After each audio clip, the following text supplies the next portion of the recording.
Good morning beloved, आप सबका स्वागत है। आप सब जो हैं जीवन देने वाला आत्मा है। आप अंगीकार करें मेरे साथ कि मैं एक नए मनुष्य हूँ। आप अब पुराने मनुष्य नहीं हैं।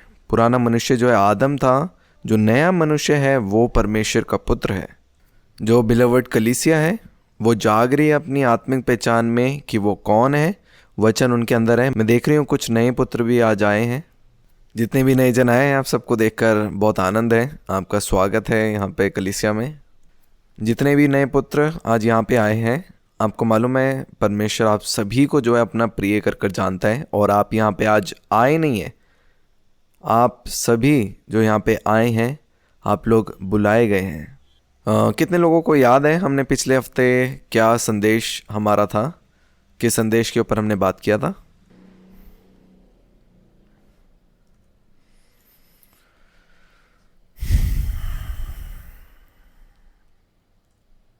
कितने लोगों को याद है हमने नए मनुष्य के ऊपर जो है प्रचार किया था पिछले हफ्ते?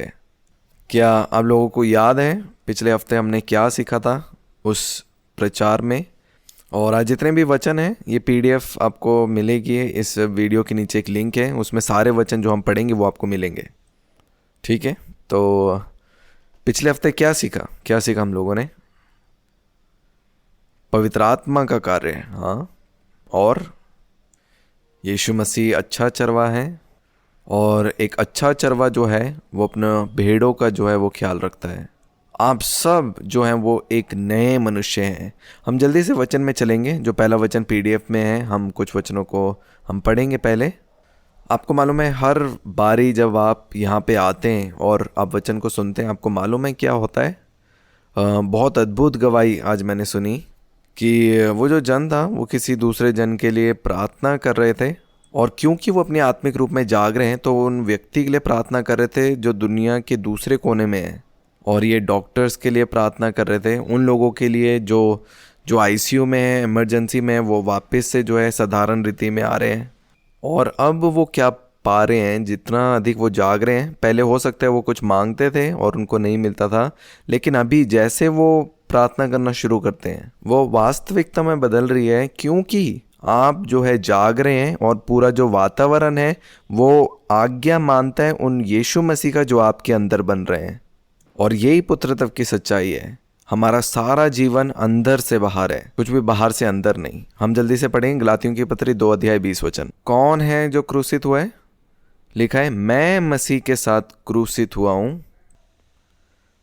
अब मैं जीवित ना रहा पर मसीह मुझ में जीवित है।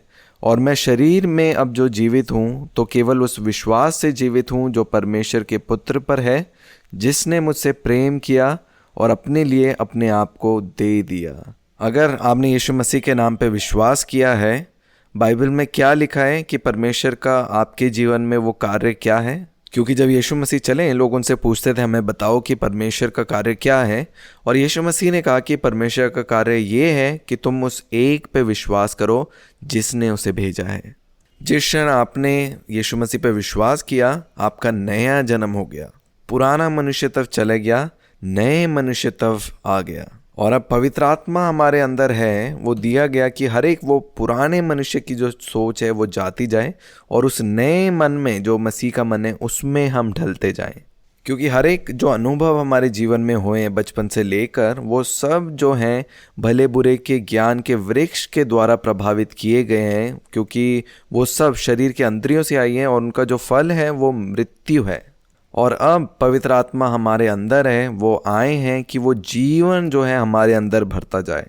इसलिए हर एक जो गवाही है वो एक चिन्ह है उस जीवन के विषय में जो आपके अंदर है।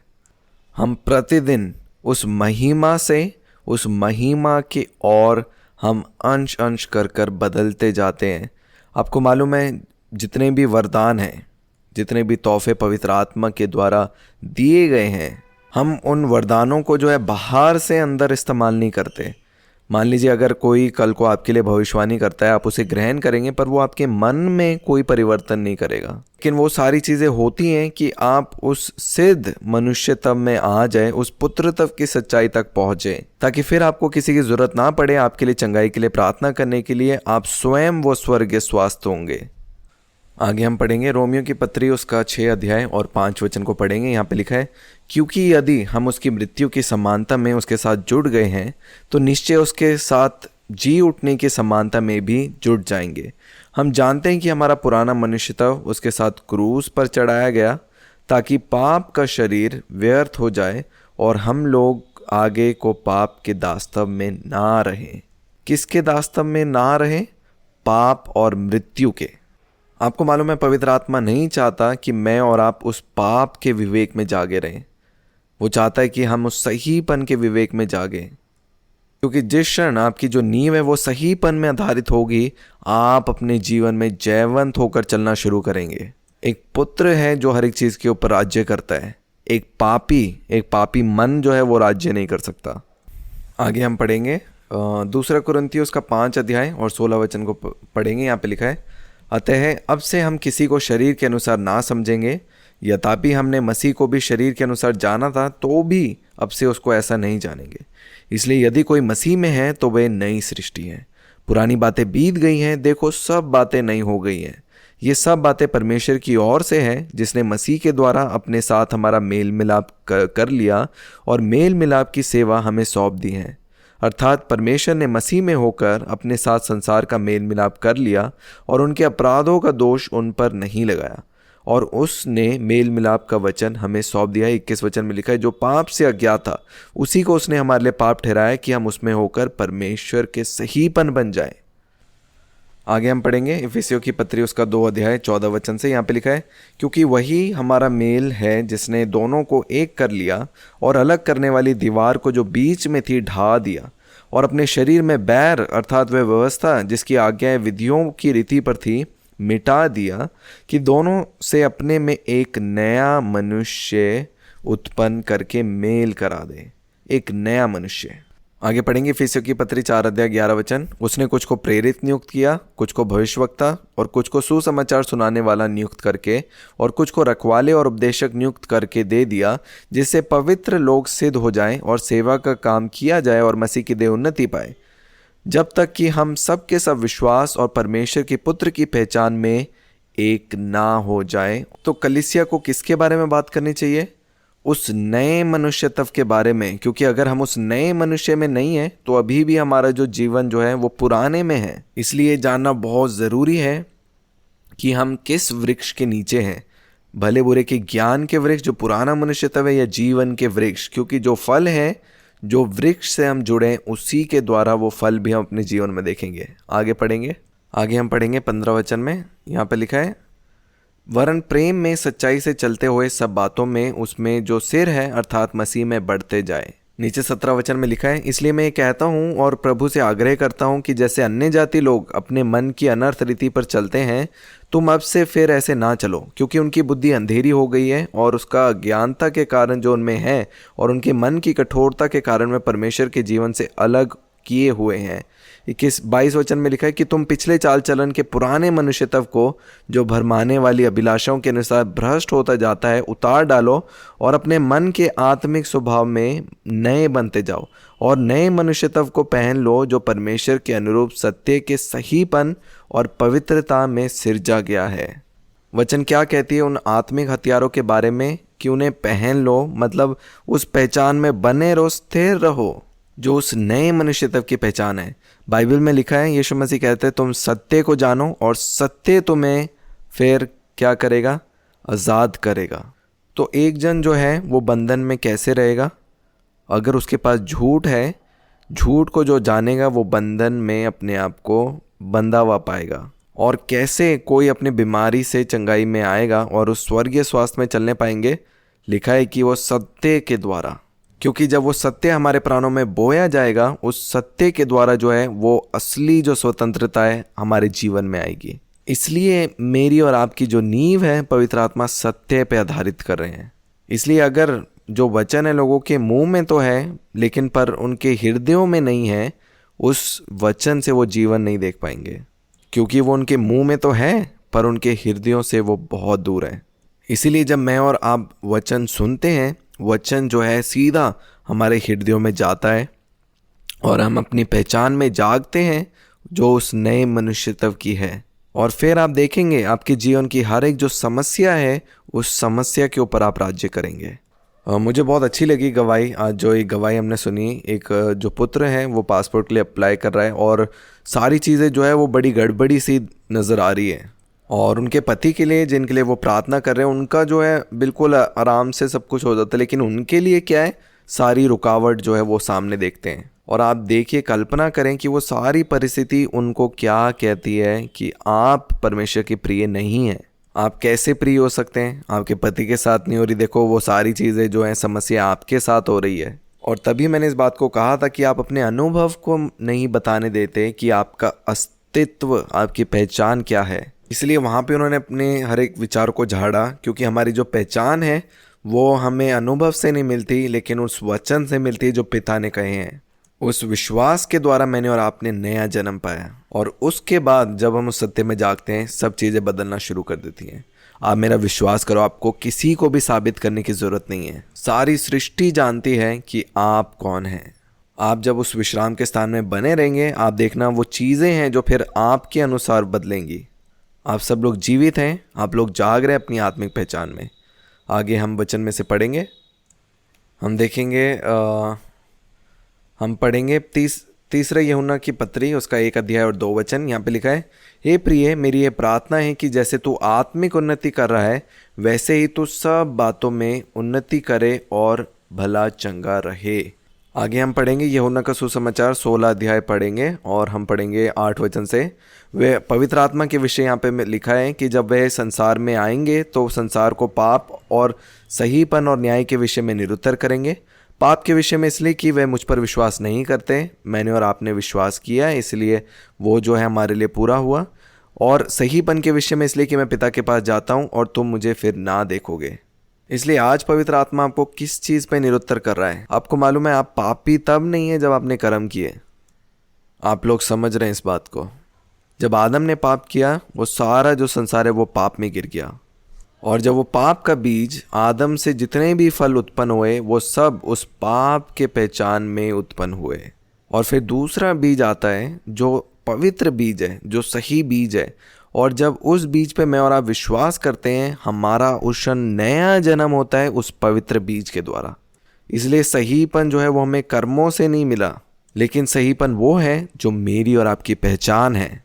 जैसे हम वचन में पढ़ते हैं कि धार्मिकता के मार्ग में, जो सहीपन के मार्ग में मैं और आप हैं अब जो सही हैं, इसलिए मैं और आपके जो भी मार्ग हैं उसमें कोई भी मृत्यु नहीं होगी। क्योंकि मैंने और आपने जैसे जन्म से हमें पापी की पहचान मिली थी, वैसे ही जब हमारा नया जन्म हुआ उस जन्म से मैं और आप परमेश्वर के सामने सही ठहरे, और वो सहीपन हमें लहू के द्वारा प्राप्त हुआ। इसलिए आप अपने आप को पुत्र और पापी दोनों एक साथ नहीं कह सकते, क्योंकि जो दोनों हैं वो अलग अलग जात है। क्या मैं और आप पापी हैं? क्या हम इस सोच के साथ हम कुश्ती लड़ेंगे? हम नहीं लड़ेंगे, हम विश्राम करेंगे, और यहीं पे वो विश्वास से सहीपन के विषय में हम और अधिक गहराई में चलेंगे। आगे हम आप अपने PDF में देख सकते हैं, हम वचन निकालेंगे। हम पहले रोमियो की पत्री पढ़ेंगे, उसका 10 अध्याय 6 वचन।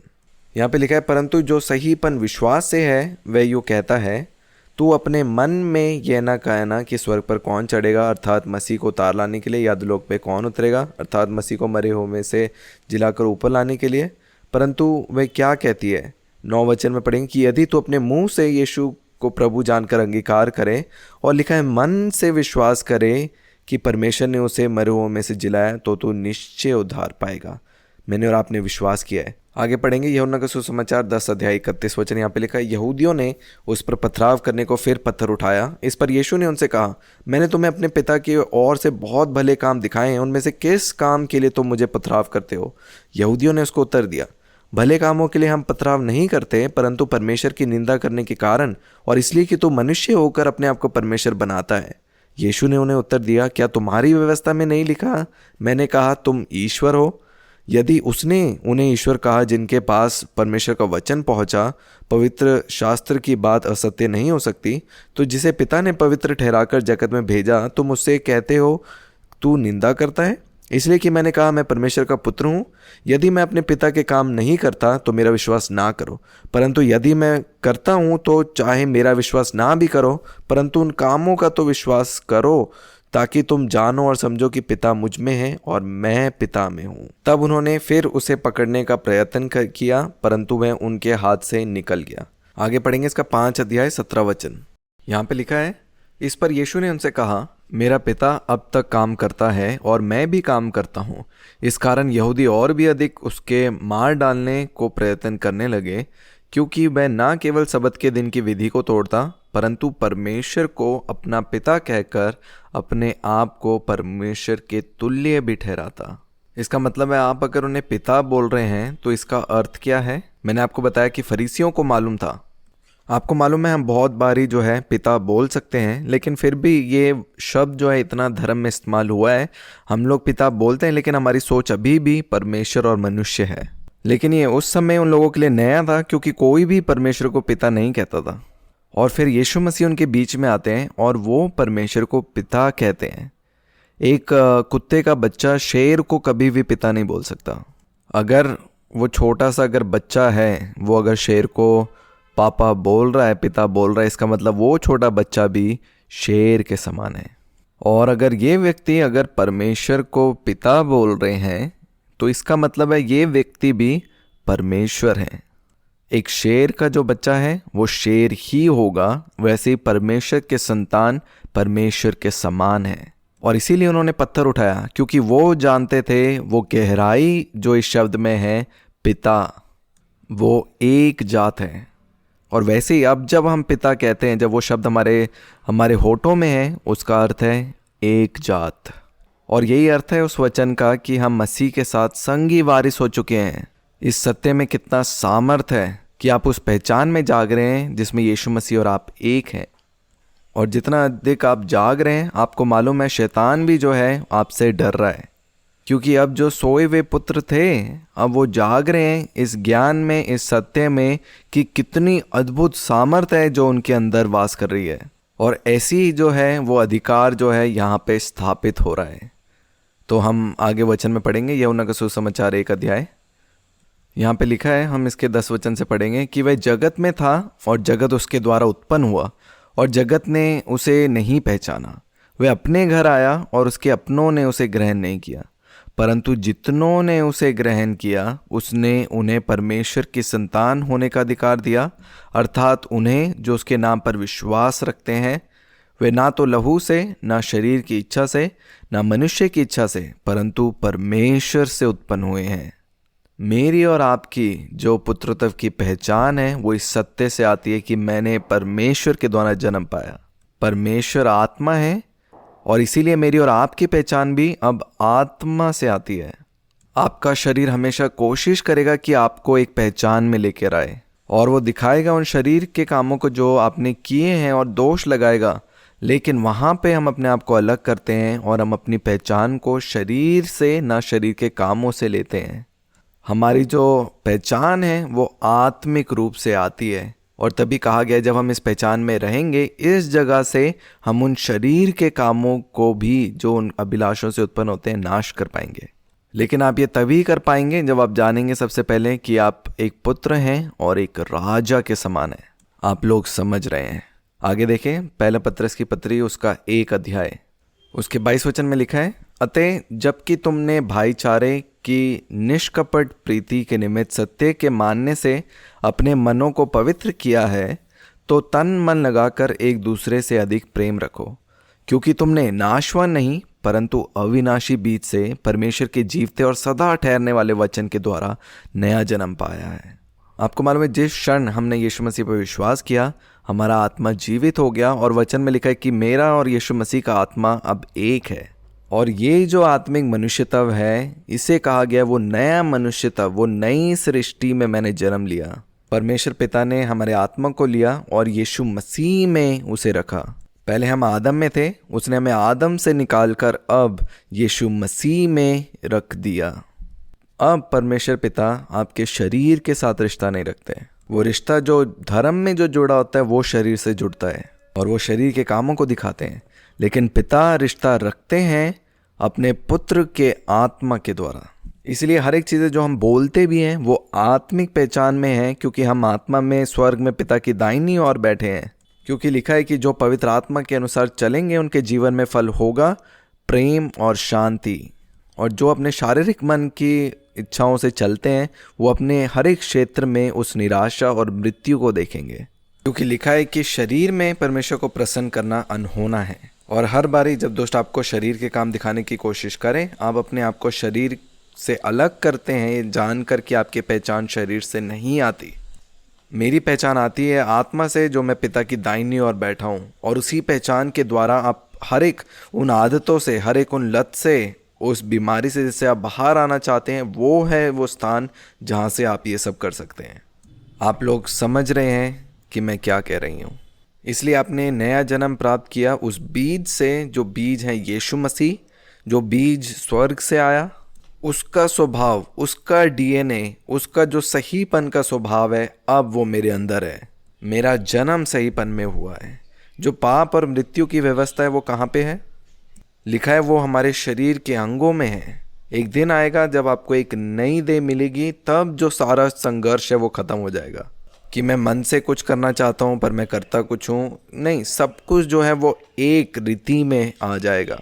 आपको मालूम है परमेश्वर पिता जानते थे अच्छे से कि हम कभी भी शरीर में हम वो पवित्रता हासिल नहीं कर सकते। इसीलिए उन्होंने अपने पुत्र को भेजा इस मनुष्य के शरीर धारण करके, और हर एक जो सज़ा मेरे और आपके लिए थी वो उन्होंने अपने पुत्र की देह में वो सारी सज़ा का दाम चुका दिया। और अब पिता जब हमें देखते हैं वो कहते हैं कि ये मेरा प्रिय पुत्र है जिससे मैं अत्यंत प्रसन्न हूँ। वो इस बलिदान से अत्यंत प्रसन्न है क्योंकि वो जो पाप की जो सज़ा थी वो चुका दी गई है।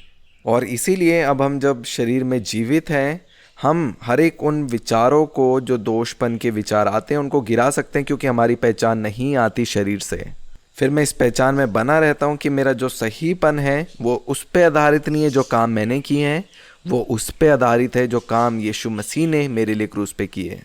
और इसी को कहा गया सहीपन, जो विश्वास के द्वारा हमें मिला। इस जगह से आप उन सारी चीज़ों के ऊपर राज्य कर सकते हैं जो आपके शरीर में भी प्रकट होती हैं, क्योंकि केवल पवित्र आत्मा है जो हर एक उन संसार के बीज को हमारे प्राणों से बाहर निकालते हैं। आगे पढ़ेंगे 1 थिस्सलुनीकियों 5:5 क्योंकि तुम सब ज्योतियों की संतान और दिन की संतान हो, हम न रात के हैं न अंधकार के। आगे पढ़ेंगे यूहन्ना का सुसमाचार उसका 12 और उसके 5 को पढ़ेंगे। यहाँ पे लिखा है, यीशु ने उनसे कहा, ज्योति अब थोड़ी देर तक तुम्हारे बीच में है। जब तक ज्योति तुम्हारे साथ है तब तक चले चलो, ऐसा ना हो कि अंधकार तुम्हें आ घेरे।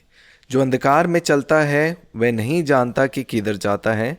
जब तक ज्योति तुम्हारे साथ है, ज्योति पर विश्वास करो ताकि तुम ज्योति की संतान बनो। मैंने और आपने जितनों ने परमेश्वर पे विश्वास किया, हम उसकी संतान कहलाए, ज्योति की संतान कहलाए। मेरे और आपके अंदर अब अंधकार का कोई भी अंश नहीं है। आगे पढ़ेंगे 1 यूहन्ना की पत्री उसका 5 और उसके 9 में लिखा है, जब हम मनुष्य की गवाही मान लेते हैं तो परमेश्वर की गवाही तो उससे बढ़कर है।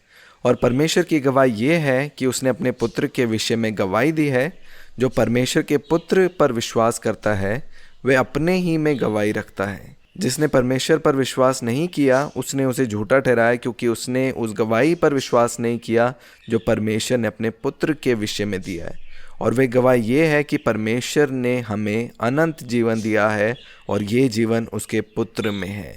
आप अंगीकार करें वो अनंत जीवन मेरे अंदर है। तो जो नया मनुष्यत्व है, वो जो नई जात है, वो जो नई सृष्टि है, आप अपने आप को देख सकते हैं और कह सकते हैं कि मैं जो नया मनुष्यत्व है, मेरा जो जीवन है वो बाहर से अंदर नहीं आता, क्योंकि मेरा जन्म जो हुआ वो जीवन से हुआ है। इसीलिए मैं जीवन देने वाला आत्मा हूँ।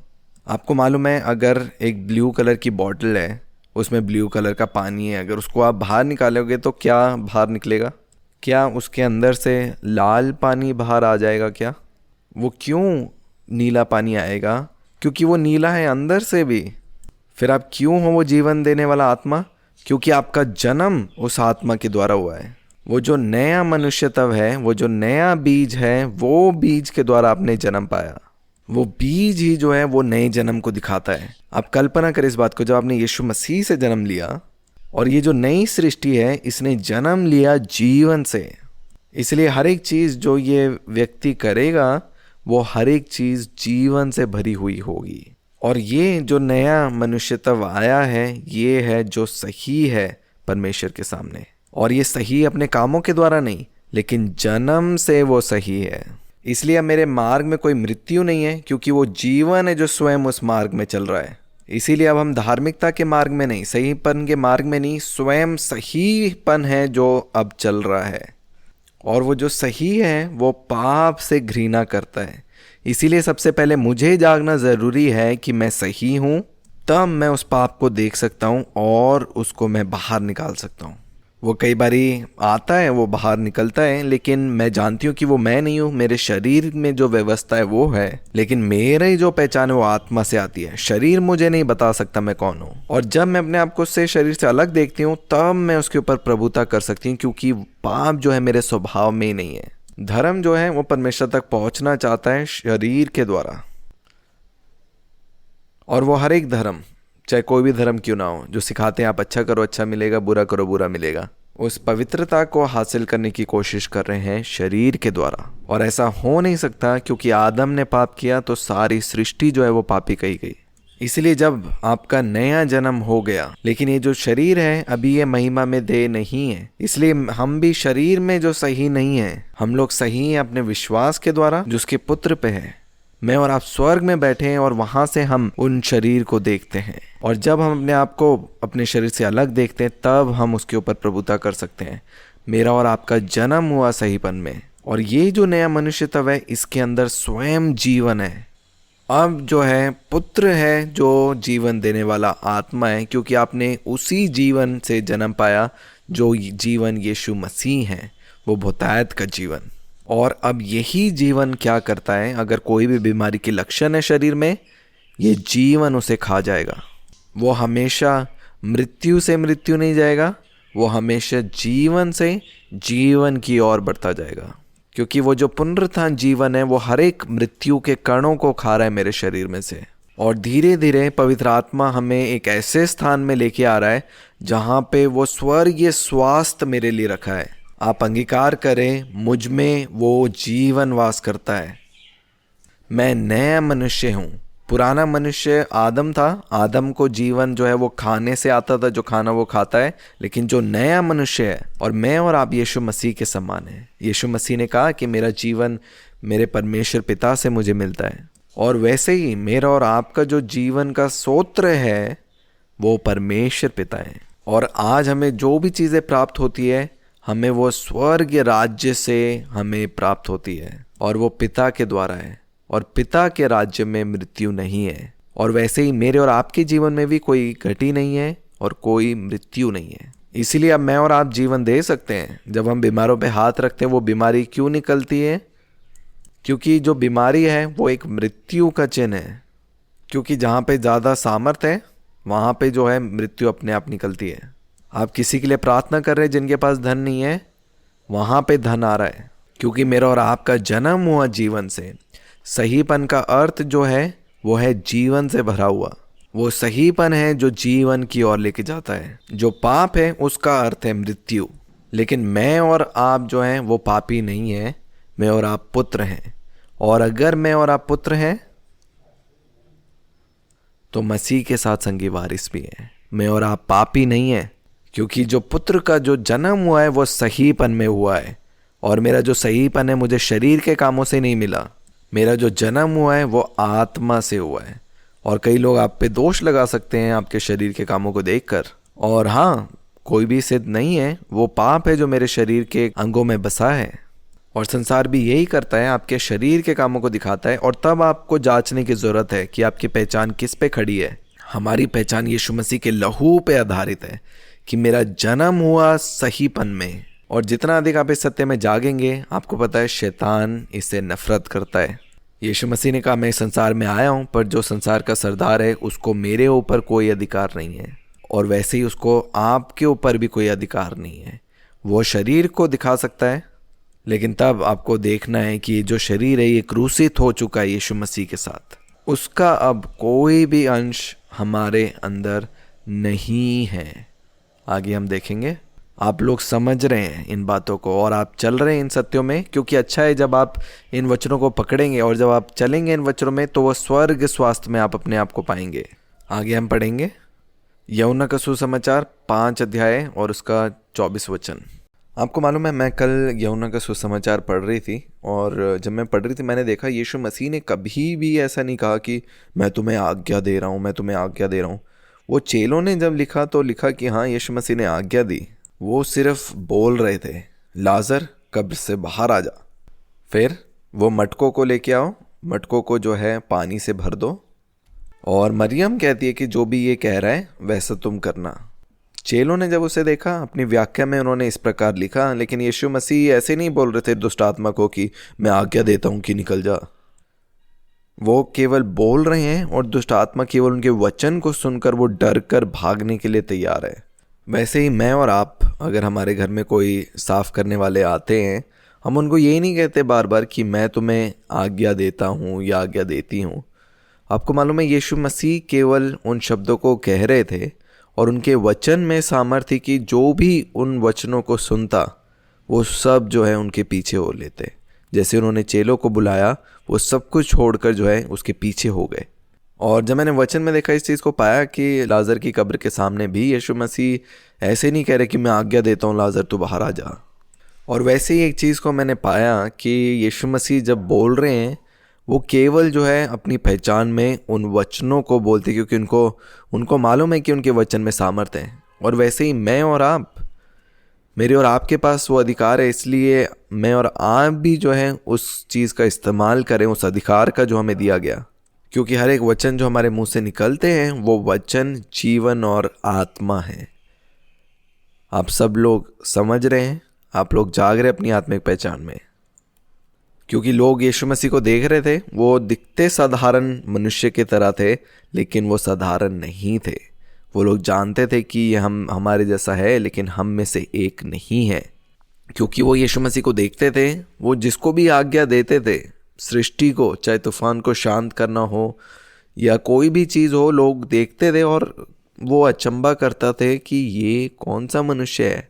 वैसे ही मैं और आप भी एक नए मनुष्यत्व में हैं, क्योंकि हम पहले आदम से नहीं हैं, मैं और आप उस दूसरे आदम के द्वारा जन्मे गए हैं। मैं पिछले दिनों में कुछ गवाहियों को मैं सुन रही थी, अनुभव को, लोगों के जीवन के अनुभव को मैं सुन रही थी। क्योंकि जो फरीसी लोग थे वो कहते थे हम लोग मूसा से हैं, हम अपने दादा के वंशों से हम सुनते आ रहे हैं। और यीशु मसीह कहते अगर तुम पिता की ओर से होते तुम मुझे सुनते, तुम जो हो पिता की ओर से नहीं हो। और वो जानते थे कि फ़र्क है मूसा से और यीशु मसीह में। इसलिए आपका नया जन्म हो सकता है, लेकिन हमारा जो मन है, आप सबको पता है जो टोरा है वो क्या है, वो पहली 5 पुस्तक बाइबल की, जहाँ पे सारी व्यवस्था है। तो मेरा और आपका नया जन्म हो सकता है, लेकिन हम उसी मन के साथ, एक यहूदी मन के साथ हम जी सकते हैं। फिर हम अचंभा करते हैं कि हमें जीवन क्यों नहीं दिख रहा। आपको मालूम है यीशु मसीह आए कि इस पुराने को जो है अपने साथ क्रूस पे लेके जाए। वो हर एक व्यवस्था जो मूसा के द्वारा दी गई थी उसे उसने अपनी देह में सब कुछ पूरा किया और मेरे और आपके जगह वो क्रूस पे गए। और इसीलिए अब मैं और आपके पक्ष में ग्रहण करने के लिए है वो नया जीवन। और यही है जो सुसमाचार है, ये है जो एक अच्छी खबर है। क्या आप लोग आनंदित हैं कि हम सीख रहे हैं इस नए मनुष्यत्व के बारे में? क्योंकि पिता हमें देखना चाहते हैं इस नए मनुष्यत्व की पहचान में जो आत्मा से हमें मिलती है। आप लोग समझ रहे हैं। आगे हम वचन में से पढ़ेंगे। हम पहला यूहन्ना की पत्री पढ़ेंगे। पहला यूहन्ना की पत्री उसका 5 अध्याय और 18 वचन से देखेंगे। यहाँ पे लिखा है हम जानते हैं कि जो कोई परमेश्वर से उत्पन्न हुआ है वह पाप नहीं करता, पर जो परमेश्वर से उत्पन्न हुआ है उसे वह बचाए रखता है और वह दुष्ट उसे छूने नहीं पाता। मैं चाहती हूँ आप इस समय इस वचन को ग्रहण करें। पर लोग कहेंगे अरे मैंने शरीर में तो पाप किया। हाँ, वो आपके शरीर में है।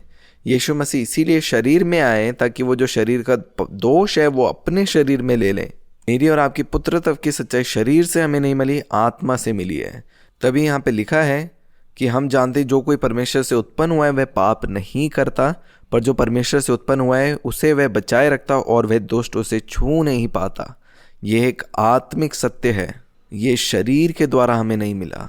आप लोग ग्रहण कर रहे हैं इसे, क्योंकि लिखा है अगर आप इसे ग्रहण करेंगे जो दुष्ट है वो आपको छू भी नहीं पाएगा। दुष्ट जो है आपको शरीर दिखाने की कोशिश करेगा, लेकिन मेरा और आपका जो नया जन्म हुआ है वो आत्मा में हमने वो नया जन्म पाया है। और जब आप इस सत्य में बने रहेंगे, आप हर एक उन शरीर के कामों के ऊपर भी आप प्रभुता करेंगे। जब आप अपने आप को शरीर से अलग देखेंगे और अपनी पहचान को आत्मा में आप देखेंगे, क्योंकि वो चाहते हैं कि हम केवल उस सहीपन में सर्वदा बने रहें।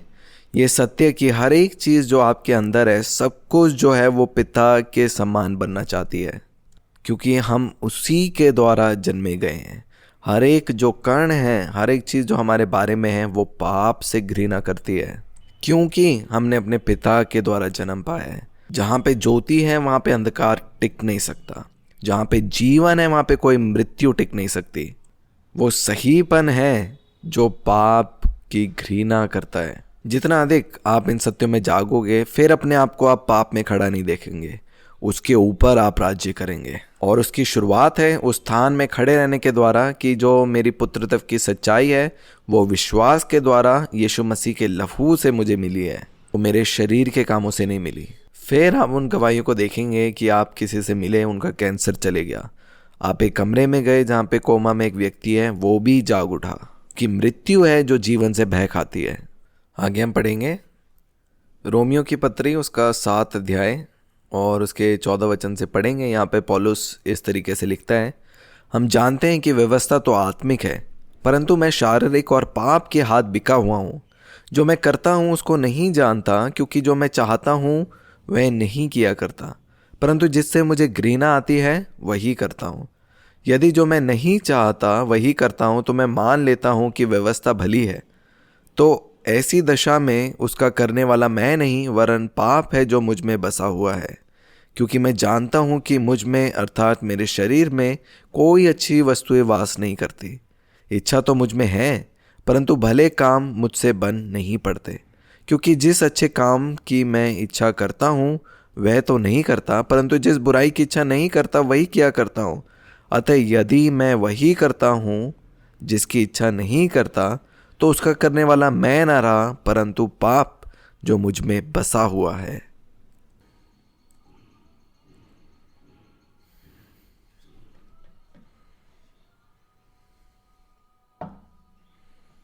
आपको मालूम है मैं और आप पाप के प्रति मर चुके हैं, और परमेश्वर पिता ने उस पाप की जो सज़ा थी वो अपने पुत्र की देह में पूरी करी।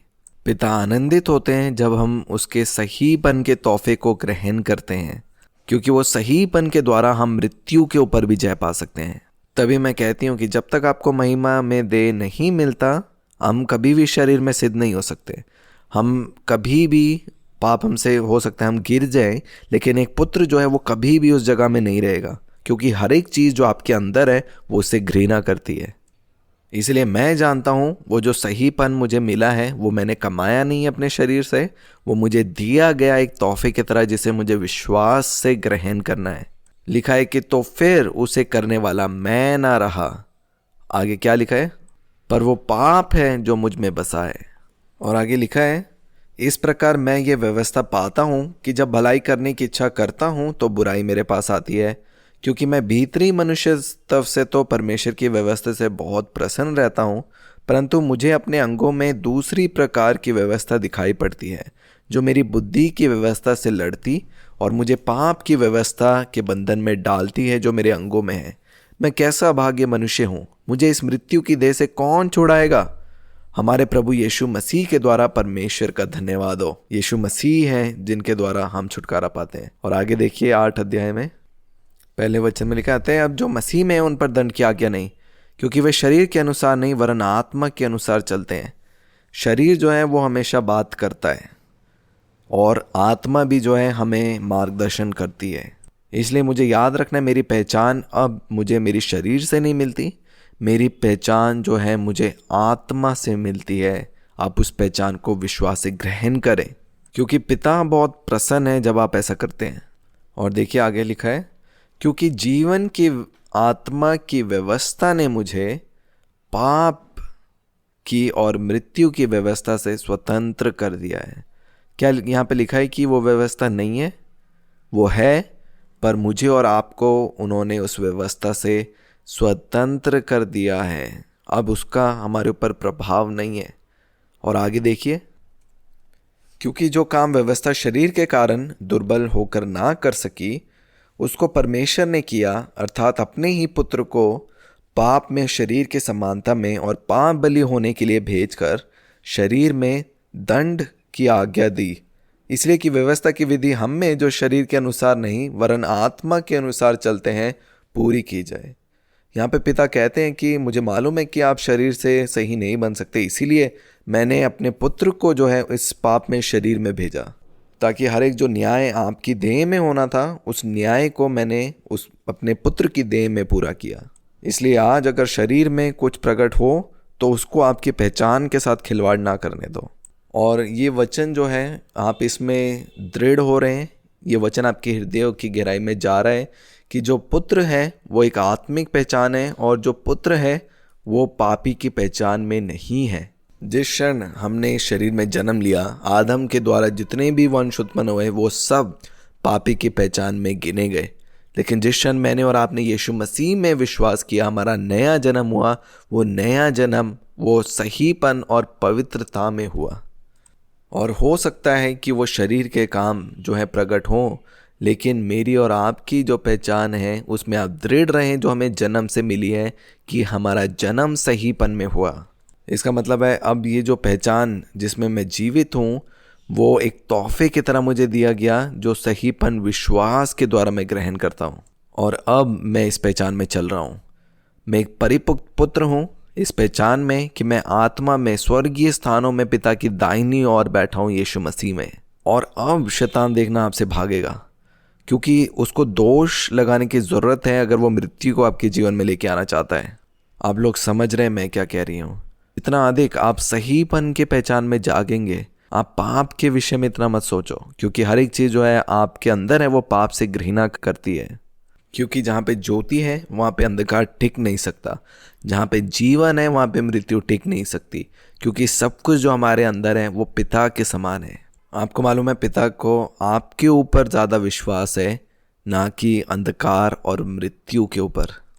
और आगे हम वचन में पढ़ेंगे, इसके 5 वचन से पढ़ेंगे। यहाँ पे लिखा है, क्योंकि शारीरिक व्यक्ति शरीर की बातों पर मन लगाते हैं, परंतु आध्यात्मिक आत्मा की बातों पर मन लगाते हैं। वो स्वर्गीय बातों में मन लगाते हैं अपनी पहचान के विषय में।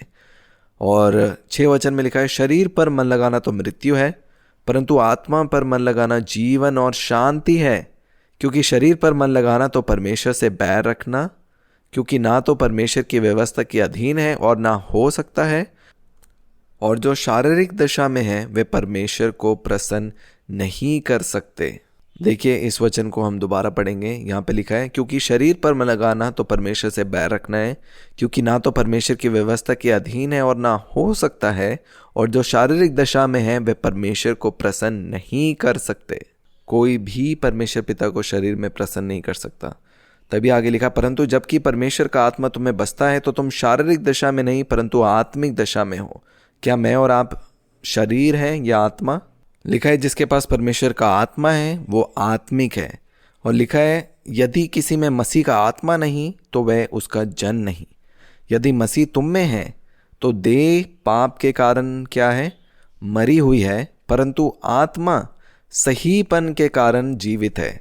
यदि उसी का आत्मा जिसने यीशु को मरे हुओं में से जिलाया तुम में बसा हुआ है, तो जिसने मसीह को मरे हुओं में से जिलाया वह तुम्हारी नाशवार देहों को भी अपनी आत्मा के द्वारा जो तुम में बसा हुआ है जिलाएगा। मैं और आप अब पापी नहीं हैं, मैं और आप सही हैं परमेश्वर पिता के सामने। वो परमेश्वर पिता है जिसने हमें सही ठहराया। सहीपन और जीवन जो है वो एक तरफ है।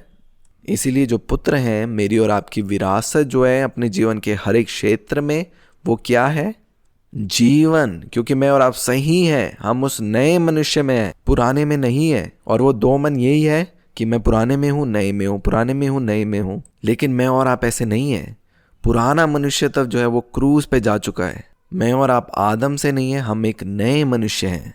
नया मनुष्य तब जो है उसने जन्म लिया जीवन में। मेरा जो जीवन है वो बाहर से नहीं आता, लेकिन वो जीवन जो मेरे अंदर है, यहाँ पे मृत्यु रह नहीं सकती। आगे देखेंगे 12 वचन में पढ़ेंगे। आप यहाँ पे टाइटल देख सकते हैं, यहाँ पे लिखा है पुत्र तब आत्मा के द्वारा। देखिए कई बार सिर्फ हेडिंग से कितना प्रकाशन है। यहाँ पे क्या लिखा है, पुत्र तब शरीर से, और यहाँ पे लिखा है 12 वचन को अगर हम पढ़ेंगे, इसलिए हे भाइयों हम शरीर के कर्जदार नहीं कि शरीर के अनुसार दिन काटें, क्योंकि यदि शरीर के अनुसार दिन काटोगे तो मरोगे। क्या आप लोग चाहते हैं शरीर में वो पवित्रता प्राप्त करने के लिए? शरीर में परमेश्वर को प्रसन्न करना अनहोना है। और तभी आगे लिखा है, यदि आत्मा से देह की क्रियाओं को मारोगे तो जीवित रहोगे। इसलिए कि जितने लोग परमेश्वर के शरीर से, क्या लिखा है यहाँ पे, परमेश्वर की आत्मा के चलाए चलते हैं, वे ही परमेश्वर के पुत्र हैं। और आगे लिखा है 15 वचन में, क्योंकि तुमको दासत्व की आत्मा नहीं मिली कि फिर भयभीत हो, परंतु लेपालकपन की आत्मा मिली है, जिससे हम हे अब्बा हे पिता कहकर पुकारते हैं। आत्मा आप ही हमारी आत्मा के साथ गवाही देता है, शरीर के साथ नहीं। आत्मा आप ही हमारी आत्मा के साथ गवाही देता है कि हम परमेश्वर की संतान हैं, और यदि संतान है तो वारिस भी, वरन परमेश्वर के वारिस और मसीह के संगी वारिस हैं, कि जब हम उसके साथ दुख उठाएं तो उसके साथ महिमा भी पाएं। देखिए कितनी सुंदर तरीके से लिखा है कि आत्मा आप ही हमारी आत्मा के साथ गवाही देता है कि हम परमेश्वर की संतान हैं। और जब हमने यीशु मसीह पर विश्वास किया, हमने उनके स्वभाव में जन्म लिया। और यहाँ पे लिखा है कि जो कुछ यीशु मसीह का है, वो जो विरासत है, अब हम उसके साथ संगी वारिस हो चुके हैं। इसीलिए जब हम उनको पिता कहते हैं, उसका अर्थ यही है कि मैं और पिता अब एक जात है, एक समान, एक परिवार। मनुष्य और परमेश्वर के बीच में वो रिश्ता हो सकता है बाहरी रूप में, क्योंकि वो अपने आप को इतने नीचे स्थानों में देखता है और परमेश्वर को ऐसी जगह देखता है जहाँ पे वो पहुँच भी नहीं सकता। लेकिन जब आप सोचते हैं पिता और उसका पुत्र और वो स्वर्ग राज्य कि वो दुष्टों के कामों का नाश करने के लिए हम बुलाए गए हैं, फिर आपको ऐसा नहीं लगेगा कि आपके जीवन में कोई उद्देश्य नहीं है। और इसीलिए मैं और आप जब बुलाए गए, एक उद्देश्य के साथ बुलाए गए, क्योंकि हमें जीवन देने वाला आत्मा कहा गया है। हम जीवन देंगे उन्हें जो खोए हुए पुत्र हैं, जो शैतान के बंधन में बंधे हुए हैं। मैं और आप जो पुत्र हैं, चुने गए हैं दुष्ट के कामों को नाश करने के लिए। जब यीशु मसीह संसार में चल रहे थे, शैतान उनसे भागता था। इसलिए हम नहीं हैं वो जो दुष्ट से भागते हैं, लेकिन हमें देखकर वो जो अंधकार है वो भागता है। आगे हम पढ़ेंगे गलातियों की पत्री, उसका 3 अध्याय और 10 वचन से पढ़ेंगे। यहाँ पे लिखा है, इसलिए जितने लोग व्यवस्था के कामों पर भरोसा रखते हैं, वे सब शाप के अधीन हैं। अगर कोई चाहता है पवित्र बनना व्यवस्था के द्वारा, वचन में लिखा है कि वे सब शाप के अधीन है। और आगे लिखा है, क्योंकि लिखा है जो कोई व्यवस्था की पुस्तक में लिखी हुई सब बातों के करने में स्थिर नहीं रहता, वह शापित है। क्योंकि अगर हम व्यवस्था को मानते हैं तो सारी व्यवस्था को माना है, अगर एक को तोड़ते हैं तो सबको तोड़ते हैं। इसलिए 11 वचन में लिखा है, पर यह बात प्रकट है कि व्यवस्था के द्वारा परमेश्वर के यहाँ कोई सही नहीं ठहरता, क्योंकि सहीपन जन विश्वास से जीवित रहेगा, पर व्यवस्था का विश्वास से कोई संबंध नहीं, क्योंकि जो उनको मानेगा वह उनके कारण जीवित रहेगा। मसीह ने जो हमारे लिए शापित बना, हमें मोल लेकर व्यवस्था के शाप से छुड़ाया, क्योंकि लिखा है जो कोई काट पर लटकाया जाता है वह शापित है। आपको मालूम है कई बार हम अपने परिवार में किन्हीं श्रापों को या बीमारी को देखते हैं जो पीढ़ी से आई है। जैसे हमने पहले सीखा कि जब आप क्रूस को देखते हैं वो एक चिन्ह के समान है। आप उसे देखकर याद दिला सकते हैं कि वो आदम से था, लेकिन अब मैं एक नया मनुष्य हूँ। मैं इस श्राप को तोड़ता हूँ, और ये हर बारी अंगीकार से नहीं, लेकिन ये एक जानकारी है हमारे विवेक में। जैसे हमें जानकारी थी कि अच्छा ये मेरे परिवार में हुआ, दादा को हुआ, पापा को हुआ, लेकिन अब मुझे नहीं होगा, क्योंकि अब मैं नए में हूँ। और यही है कि हम सत्य को पाते हैं, और वो सत्य है जो हमें आज़ाद करता है। और अगर शायद मेरे शरीर में कोई बीमारी है, मेरी दादी को भी रही है, मेरी मम्मी को, लेकिन जब मैंने उसे देखा, मैंने ये जाना, ये सत्य कि यीशु मसीह ने मुझे हर एक श्रापों से छुड़ाया है। और मैंने उस नए सत्य को पहन लिया। उसके बाद जो है लक्षण आने की कोशिश की, लेकिन जब उन लक्षणों से पहचान नहीं ली, इस सोच में जागे रही कि मैं नए मनुष्य तब में हूँ, उस मन के नएपन के द्वारा ही वो सारी बीमारी चली गई। क्योंकि पवित्र आत्मा याद दिलाते हैं कि हमारा जन्म उस सहीपन में हुआ है और वह स्वर्गीय स्वास्थ्य अब हमारे अंदर है। और मैंने केवल इस सत्य को पकड़कर इस पर विश्राम किया। हर एक चीज़ जो हम बोलते हैं इसलिए नहीं कि वो सत्य बन जाए। हम उन वचनों पे विश्वास करते हैं क्योंकि वो ही सत्य हैं। और कई बार मैं जब सोती हूँ तो इसी विचार के साथ मैं जाती हूँ कि मेरा जन्म सहीपन में हुआ है, और हर एक वो जो आशीषें जो सहीपन की है वो मेरे साथ जुड़ेंगी, क्योंकि वो मेरी पहचान से बाहर आता है। एक राजा को जो बेटा है, जब भी वो रात में सोने जाएगा, वो इस बारे में सोचेगा नहीं। उसको मालूम है कि वो सारी विरासत उसकी है, क्योंकि वो लहू से उसे प्राप्त होती है। आप लोग समझ रहे हैं, वो एक जानकारी है जिसमें हम विश्राम करते हैं। मेरा जो अस्तित्व है वो पुराने मनुष्यत्व से बाहर आकर वो नए मनुष्यत्व में आ गया, क्योंकि वो नया जन्म मैंने परमेश्वर से जन्मा। और आगे देखिए, इसी के 4 अध्याय और 6 वचन में लिखा है, और तुम जो पुत्र हो, इसलिए परमेश्वर ने अपने पुत्र के आत्मा को, जो हे अब्बा हे पिता कहकर पुकारता है, हमारे हृदयों में भेजा। इसलिए तू अब दास नहीं परंतु पुत्र है, और जब पुत्र हुआ तो परमेश्वर के द्वारा वारिस भी हुआ। आगे पढ़ेंगे इफिसियों की पत्री उसका 2 अध्याय उसके 4 वचन में लिखा है, परंतु परमेश्वर ने जो दया का धनी है, अपने उस बड़े प्रेम के कारण जिससे उसने हमसे प्रेम किया, जब हम अपराधों के कारण मरे हुए थे तो हमें मसीह के साथ जिलाया। अनुग्रह ही से तुम्हारा उद्धार हुआ है, और मसीह यीशु में उसके साथ उठाया और स्वर्गीय स्थानों में उसके साथ बिठाया, कि वह अपनी कृपा से जो मसीह यीशु में हम पर है, आने वाले समयों में अपने अनुग्रह का असीम धन दिखाए। क्योंकि विश्वास के द्वारा अनुग्रह ही से तुम्हारा उद्धार हुआ है, और ये तुम्हारी ओर से नहीं वरन परमेश्वर का दान है। आगे देखिए, पहले यूहन्ना की पत्री उसका 5 अध्याय 4 वचन। क्योंकि जो कुछ परमेश्वर से उत्पन्न हुआ है वह संसार पर जय प्राप्त करता है, और वह विजय जिससे संसार पर जय प्राप्त होती है हमारा विश्वास है। संसार पर जय पाने वाला कौन है? केवल वह जिसका ये विश्वास है कि यीशु परमेश्वर का पुत्र है। क्या मैंने और आपने इस बात पर विश्वास किया कि यीशु परमेश्वर का पुत्र है? क्योंकि जो नई सृष्टि है जो विश्वास के द्वारा जन्मी गई, वो हर एक चीज़ में जयवंत है। इसलिए जब मेरा जन्म ज्योति के रूप में हुआ है, मैं जहाँ पे भी जाता हूँ वहाँ पे अंधकार चले जाता है। क्योंकि हमारी जो पुत्रत्व की पहचान है वो हमें जन्म के साथ प्राप्त हुई है। अगर कोई मुझसे पूछे कि पाप क्या है, सब कुछ पाप है। हर एक चीज़ जो परमेश्वर से अलग है वो सब कुछ पाप है, और इसीलिए हमें एक उद्धारकर्ता की ज़रूरत थी। और जब हमने उस उद्धारकर्ता को प्राप्त किया, अब उस छुटकारे में वो हमें लेके आए हैं। क्योंकि वो जो नया जन्म, ये जो शब्द है इसका अर्थ क्या है? नया जन्म।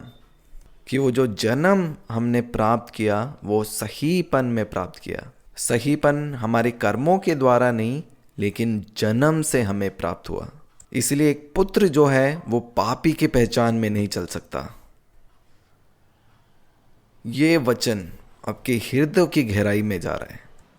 इसलिए आप अपने आप को पापी की पहचान में ना देखिए। पापी और जो पुत्र हैं वो दोनों अलग अलग जात हैं। आदम जो है वो पापी है, आदम की वंश जो है वो पापी है, लेकिन जब मैंने और आपने जन्म पाया, हम यीशु मसीह के द्वारा जन्मे गए। पुत्र की जो जात है वो जीवन देने वाला आत्मा है, वो उनके अंदर जीवन है, और ये पहचान है जो उस नए मनुष्यत्व की पहचान है। जो पुत्र की जात है उनके अंदर जो है अविनाशी वचन है, और शैतान उन्हें छू भी नहीं सकता। पुत्र की जात ऐसी है जो अपने शरीर के अनुसार नहीं जीती। शरीर है, हर दिन वो मुझे एक पहचान में डालने की कोशिश करता है जो पापी की पहचान है। क्योंकि शरीर से हम परमेश्वर के सामने सही नहीं ठहर सकते, इसलिए जो पुत्र हैं वो विश्वास से यहाँ पृथ्वी पे जीते हैं। क्योंकि मेरा रिश्ता जो परमेश्वर के साथ अब जुड़ा है वो विश्वास के द्वारा है। इसलिए मैं अपने आप को शरीर से अलग करती हूँ, और तभी आप देख पाएंगे उन शरीर के कामों के ऊपर आप राज्य करेंगे। हाँ, आप लोग जाग रहे हैं अपनी आत्मिक पहचान में। अब कोई भी मुझे ये लिखकर नहीं पूछेगा कि मैं पापी हूँ या पुत्र हूँ। मेरा विश्वास है आप लोग अपनी पहचान में परिपुक्त हैं। इस सत्य में इतनी सामर्थ है, अगर कोई भी बीमारी आपके शरीर में है, आप जब उठेंगे वो सारी बीमारी आपको छोड़ के चली जाएगी। क्योंकि आपका जो पुत्रत्व की पहचान है वो आपके शरीर के द्वारा नहीं, लेकिन आपकी आत्मा के द्वारा है। यीशु मसीह के लहू के द्वारा हमने जन्म पाया और अब हम जन्म से सहीपन में हैं, इसीलिए हर एक चीज़ जो हम करते हैं वो सहीपन के द्वारा है। इस सत्य को आप पकड़कर आप इस पे विश्राम करें और इसको अपने हृदय की गहराई में जाने दें। आगे हम पढ़ेंगे गलातियों की पत्री उसका 4 अध्याय और 1 वचन से पढ़ेंगे। यहाँ पे लिखा है, मैं ये कहता हूँ कि वारिस जब तक बालक है, यद्यपि सब वस्तुओं का स्वामी है, तो भी उसमें और दास में कोई भेद नहीं, परंतु पिता के ठहराए हुए समय तक संरक्षकों और प्रबंधकों के वश में रहता है। वैसे ही हम भी जब बालक थे तो संसार की आदि शिक्षा के वश में होकर दास बने हुए थे, परंतु जब समय पूरा हुआ तो परमेश्वर ने अपने पुत्र को भेजा, जो स्त्री से जन्मा और व्यवस्था के अधीन उत्पन्न हुआ, ताकि व्यवस्था के अधीनों को मोह लेकर छुड़ा ले और हमको लेपालक होने का पद मिले। और तुम जो पुत्र हो, इसलिए परमेश्वर ने अपने पुत्र की आत्मा को जो हे अब्बा हे पिता कहकर पुकारता है हमारे हृदयों में भेजा। इसलिए तू अब दास नहीं परंतु पुत्र है, और जब पुत्र हुआ तो परमेश्वर के द्वारा वारिस भी हुआ। आगे हम पढ़ेंगे दूसरा पत्रस की पत्री उसका 1 अध्याय और 2 वचन से। यहाँ पे लिखा है, परमेश्वर की ओर हमारे प्रभु यीशु की पहचान के द्वारा अनुग्रह और शांति तुम्हें बहुतायत से बढ़ती जाए। ईश्वरीय बुलाहट और चुनाव, क्योंकि उसकी ईश्वरीय सामर्थ ने सब कुछ जो जीवन और भक्ति से संबंध रखता है हमें उसी की पहचान के द्वारा दिया है, जिसने हमें अपनी ही महिमा और सद्गुण के अनुसार बुलाया है, जिनके द्वारा उसने हमें बहुमूल्य और बहुत ही बड़ी बड़ी प्रतिज्ञाएं दी हैं, ताकि इनके द्वारा तुम उस सड़ाहट से छूटकर जो संसार में बुरी अभिलाषाओं से होती है ईश्वरीय स्वभाव के सहभागी हो जाओ। आपको मालूम है उनकी प्रतिज्ञाओं के द्वारा एक ईश्वरीय स्वभाव हमारे अंदर है। आदम का जीवन सब कुछ बाहर से अंदर है और आदम जात को चिन्ह चाहिए बाहर देखने के लिए, विश्वास करने के लिए, लेकिन पुत्र के लिए सब कुछ अंदर से बाहर है। आगे हम और अधिक वचनों में जाएंगे। हम पढ़ेंगे मरकुस का सुसमाचार उसका 2 अध्याय और इसके 2 वचन से हम पढ़ेंगे। यहाँ पे हम पढ़ते हैं यीशु मसीह जो है लकवे के रोगी को चंगा करते हैं। और यहाँ पे जब हम देखते हैं यीशु मसीह जो हैं अकेले थे जो इस संसार में चलते थे, जो ऐसे काम करते थे, पर अभी वो अकेले नहीं है। बहुत से जो हैं पुत्र जो हैं वो उत्पन्न हुए उनके द्वारा। और वचन में भी लिखा है कि जो संसार है वो आशा भरी नज़रों से पुत्र के प्रगटीकरण का इंतज़ार कर रही है, क्योंकि वो मेरा और आपका काम है वो दुष्ट के कामों को नाश करना। देखेंगे 2 वचन से पढ़ेंगे। यहाँ पे पढ़ेंगे, यहाँ पे लिखा है, फिर इतने लोग इकट्ठा हुए कि द्वार के पास भी जगह नहीं थी, और वह उन्हें वचन सुना रहा था। और लोग एक लकवे के रोगी को 4 मनुष्य से उठाकर उसके पास ले आए, परंतु जब वह भीड़ के कारण उसके निकट ना पहुंच सके तो उन्होंने उस छत को जिसके नीचे वह था खोल दिया, और वह उसे उधेड़ चुके तो उस खाट को जिस पर लकवे का रोगी पड़ा था लटका दिया। यीशु ने उनका विश्वास देखकर उस लकवे के रोगी से कहा, हे पुत्र, तेरे पाप क्षमा हुए हैं। यहाँ पे देखिए कैसे यीशु मसीह बीमारी और पाप के बीच में एक मेल दिखा रहे हैं। और 6 वचन में लिखा है कि जब शास्त्री जो वहाँ बैठे थे अपने अपने मन में विचार करने लगे, ये मनुष्य क्यों ऐसा कहता है, ये तो परमेश्वर की निंदा करता है, क्योंकि परमेश्वर को छोड़ और कौन पाप क्षमा कर सकता है। वो इस बात को कहते थे कि ये कौन है पाप क्षमा करने वाला, केवल परमेश्वर है। उनको मालूम था कि जो परमेश्वर है वो ही है जो पाप क्षमा कर सकते हैं। आप मेरे पीछे कहिए, केवल परमेश्वर है जो पाप क्षमा कर सकते हैं। और देखिए आगे क्या लिखा, यीशु ने तुरंत अपनी आत्मा में जान लिया कि वे अपने अपने मन में ऐसा विचार कर रहे हैं, और उनसे कहा, तुम अपने अपने मन में ये विचार क्यों कर रहे हो? सहज क्या है, क्या लकवे के रोगी से यह कहना कि तेरे पाप क्षमा हुए, या यह कहना कि उठ अपनी खाट उठा कर चल फिर? परंतु जिससे तुम जान लो कि मनुष्य के पुत्र को पृथ्वी पर पाप क्षमा करने का भी अधिकार है, उसने उस लकवे के रोगी से कहा, मैं तुझसे कहता हूँ, उठ अपनी खाट उठाकर अपने घर चला जा। वह उठा और तुरंत खाट उठाकर सबके सामने से निकल कर चला गया। इस पर सब चकित हुए और परमेश्वर की बड़ाई करके कहने लगे, हमने ऐसा कभी नहीं देखा। आगे पढ़ेंगे यूहन्ना का सुसमाचार 20 अध्याय, यीशु मसीह के जी उठने के बाद। इसके 17 वचन से पढ़ेंगे। यहाँ पे लिखा है, यीशु ने उससे कहा, मुझे मत छू, क्योंकि मैं अब तक पिता के पास ऊपर नहीं गया, परंतु मेरे भाइयों के पास जाकर उन्हें कह दे कि मैं अपने पिता और तुम्हारे पिता और अपने परमेश्वर और तुम्हारे परमेश्वर के पास ऊपर जाता हूँ। मरियम मगदलीनी ने जाकर चेलों को बताया, मैंने प्रभु को देखा और उसने मुझे से ये बातें कही। उसी दिन जो सप्ताह का पहला दिन था, संध्या के समय, जब वहाँ के द्वार जहाँ चेले थे यहूदियों के डर के मारे बंद थे, तब यीशु आया और उनके बीच में खड़ा होकर उनसे कहा, तुम्हें शांति मिले। और ये कहकर उसने अपने हाथ और अपना पंजर उनको दिखाया। तब चेले प्रभु को देखकर आनंदित हुए। यीशु ने फिर उनसे कहा, तुम्हें शांति मिले। जैसे पिता ने मुझे भेजा है, वैसे ही मैं भी तुम्हें भेजता हूँ। उन्होंने कहा कि जैसे पिता ने मुझे भेजा है, मैं तुम्हें भी भेजता हूँ। उसी रीति से देखिए आगे क्या लिखा। 22 वचन में लिखा है, ये कहकर उसने उन पर फूंका और उनसे कहा, पवित्र आत्मा लो। सबसे पहले केवल यीशु मसीह थे जिनके पास पवित्र आत्मा थी। अब हम सबके पास पवित्र आत्मा है। और 23 वचन में लिखा है, जिनके पाप तुम क्षमा करो वे क्षमा किए जाएंगे, जिन्हें तुम रखो वो रखे जाएंगे। और अभी वो इस बात को सोच रहे थे कि केवल परमेश्वर हैं जो पाप क्षमा कर सकते हैं। और ऐसा क्यों? क्योंकि आप भी अब परमेश्वर के पुत्र हैं, क्योंकि हमने उसी बीज से जन्म लिया जो यीशु मसीह हैं। और जैसे सेब से जन्मा सेब, वैसे यीशु मसीह से जन्मा यीशु मसीह। एक अधिकार और सामर्थ है जो मेरे और आपके अंदर काम करती है। हम लोगों को अपना अधिकार नहीं मालूम होने की वजह से क्या होता है, वो बीमारी है और वो समस्याएं हमारे जीवन में हैं, वो आके बैठती हैं और हम भूल जाते हैं उस कार्य को जो यीशु मसीह के लहू ने पूरा किया। इसलिए हम बहुत आनंदित हैं लोगों को आज़ाद करने के लिए, क्योंकि केवल पुत्र हैं जो जाकर दूसरों को आज़ाद करते हैं। इसलिए ज़रूरी है उस प्रकाशन में चलना, क्योंकि हम उसके बाद फिर हम कह सकते हैं यीशु मसीह के नाम से, यीशु मसीह के नाम से। पर अगर हम उस स्थान में नहीं हैं, क्योंकि पिता हमारे हृदयों में देखता है और वो देखता है वहाँ पे कौन सी नींव डाली गई है। पुत्र तब यहाँ पे दिल में है, और उसके बाद जब आप देखेंगे भी वो दुष्ट वहाँ से भाग जाएगा, क्योंकि मेरे शब्द नहीं, मैं जो हूँ वो है जो उस जगह में कार्य करती है। ये कीमत जो है यीशु मसीह ने अपने लहू के द्वारा पूरी की, और हम आनंदित हैं उसे ग्रहण करने के लिए। हम जो है यीशु मसीह का कार्य यहाँ पे पृथ्वी में पूरा कर रहे हैं। पहले केवल एक पुत्र था जो दुष्टों के कामों को नाश कर रहे थे, अब बहुत अनेक पुत्र हैं। अगर हम नहीं जानते हम पुत्र हैं तो दुष्ट जो है हमारे कामों को नाश करता है, लेकिन जब हम जागते हैं अपनी पहचान में, वो दुष्टों के काम को हम नाश करते हैं। आगे देखिए यूहन्ना का सुसमाचार 9 अध्याय, और यहाँ पे हम पढ़ेंगे यीशु मसीह जो है जन्म से अंधे को दृष्टि दान करते हैं, उसके बारे में लिखा है। अगर हम एक वचन से पढ़े, यहाँ पे लिखा है, जाते हुए उसने एक मनुष्य को देखा जो जन्म से अंधा था। उसके चेलों ने उससे पूछा, हे रब्बी, किसने पाप किया था कि यह है अंधा जन्मा, इस मनुष्य ने, इसके माता पिता ने? चेले पूछ रहे हैं यीशु मसीह से, और उसके उत्तर में यीशु मसीह ने कहा, ना तो इसने पाप किया था ना इसके माता पिता ने, उनको फ़र्क नहीं पड़ता, परंतु ये इसलिए हुआ कि परमेश्वर के काम उसमें प्रकट हो।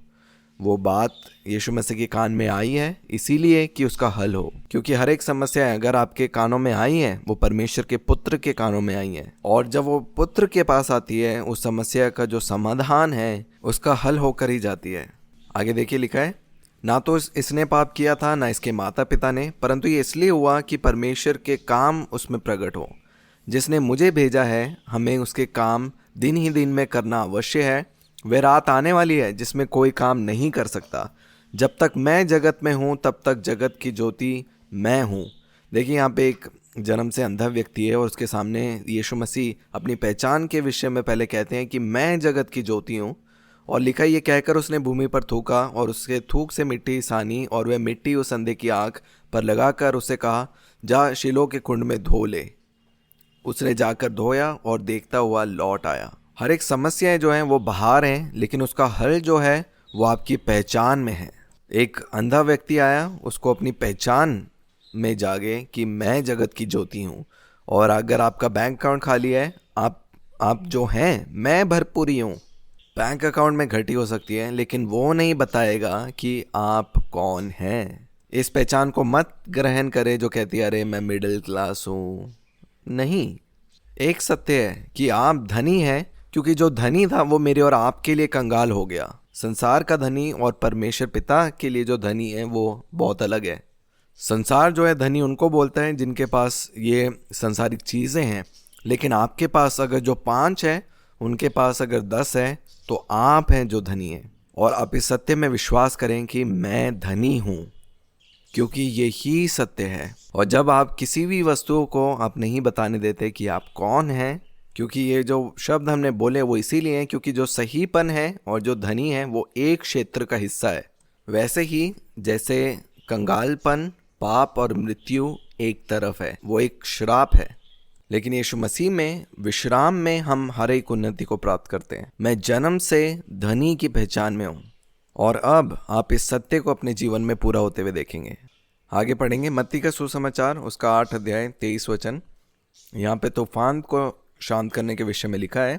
23 वचन में, जब वह नाव पर चढ़ा तो उसके चेले उसके पीछे हो लिए, और देखो झील में एक ऐसा बड़ा तूफान उठा कि नाव लहरों से ढकने लगी, और वह सो रहा था। तब चेलों ने पास आकर उसे जगाया और कहा, हे प्रभु, हमें बचा, हम नष्ट हुए जाते हैं। उसने उससे कहा, हे अल्प विश्वासियों, क्यों डरते हो? तब उसने उठकर आंधी और पानी को डांटा, और सब शांत हो गए। और वह अचंभा करने कहने लगे, ये कैसा मनुष्य है कि आंधी और पानी भी उसकी आज्ञा मानते हैं। इसका मतलब है कि पूरी सृष्टि जानती है कि पुत्र कौन है। क्या आपको साबित करने की ज़रूरत है? आपको अपनी पुत्रत्व किसी को साबित करने की ज़रूरत नहीं है। आपको मालूम है, हम सत्य को जब प्राप्त करते हैं वो इसीलिए क्योंकि वो सत्य है। अगर हम दशवांश के बारे में हम बात करें, आपको मालूम है जब मैं दशवांश देती हूँ, मैं अपने आप को जो है क्रूस के इस तरफ देखती हूँ, और मैं अपने आप को उनके साथ एक नहीं देखती जो क्रूस के इस तरफ हैं, जो अभी भी मूसा या पुराने में है, और ना ही मैं वहाँ पे बीज बोती हूँ, क्योंकि वो मृत्यु को ही बढ़ोतरी कर रहे हैं। इसलिए मैं बहुत सावधान हूँ कि जहाँ पे मेरा दशवांश जाता है, क्योंकि यीशु मसीह मेरे महायाजक हैं, इसलिए ज़रूरी है कि हर एक जो धन वो जो स्वर्ग राज्य में जा रहा है वो जीवन के वृक्ष की क्षेत्र में जा रहा है। एक वो जगह जो सहीपन के विषय में सिखाती है विश्वास के द्वारा, क्योंकि वहाँ पे है वो धन भी जो है वो बढ़ोतरी और उन्नति में आता है। तो आप कल्पना करें, आप जो धन ले रहे हैं वो मूसा में पुराने में आप बो रहे हैं और उनकी मदद कर रहे हैं। हमें मृत्यु नहीं चाहिए, वो जीवन और बहुतायत का जीवन है जो पुत्र की विरासत है।